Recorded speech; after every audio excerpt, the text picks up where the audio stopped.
Saudi আরব হজ মৌসুমের জন্য প্রস্তুতি নিচ্ছে। দেশটির হজ নির্বিঘ্ন করতে বদ্ধপরিকর। বিশেষ করে হাজিদের যাতায়াত, বাসস্থান, ধর্মীয় পবিত্র স্থানগুলোতে গমন এবং আইনশৃঙ্খলা নিয়ন্ত্রণে কঠোর।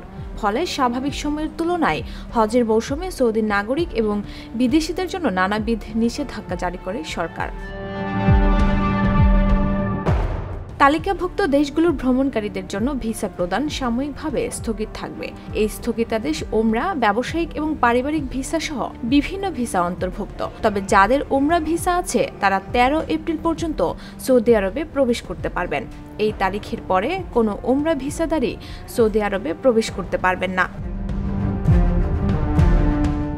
ভিসা নিষেধাজ্ঞার পেছনে আসন্ন হজ মৌসুম ছাড়া অন্য কূটনৈতিক কারণও থাকতে পারে। কূটনৈতিক হিসাব নিকাশ বাদ দিলে মূলত দুটি বড় কারণ সামনে আসে। আগের বছরগুলোতে বহু মানুষ প্রবেশযোগ্য ভিসা নিয়ে হজ মৌসুমে সৌদি আরবে এসে অবৈধভাবে হজে অংশ নেন। এতে অতিরিক্ত ভিড় এবং নিরাপত্তাজনিত সমস্যা দেখা দেয়। সৌদি কর্তৃপক্ষ প্রতি বছরে এই ধরনের ঝামেলা এড়াতে চায়, তাই হজ মৌসুমে বিভিন্ন পদক্ষেপ নেয়।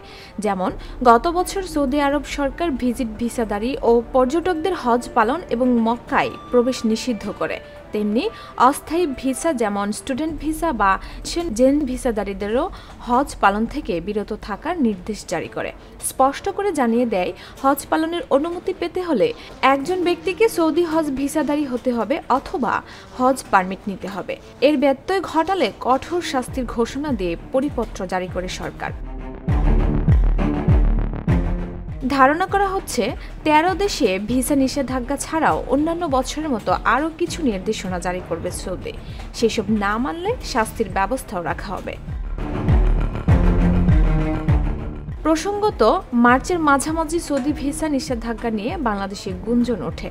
তখন ধর্ম উপদেষ্টা আফম খালিদ হোসেন বলেছিলেন, ভিসার ক্ষেত্রে সৌদি দূতাবাসগুলো অনিয়ম করছে না।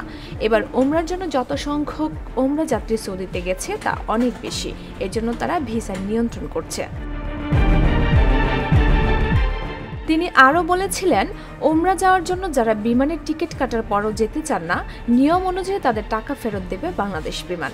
আর সৌদি এয়ারলাইন্স জানিয়েছে, যারা রমজান মাসে যেতে ইচ্ছুক ভিসা পাননি তারা আগামী জুলাইয়ে যেতে পারবেন। ডেস্ক রিপোর্ট, ভোরের পাতা।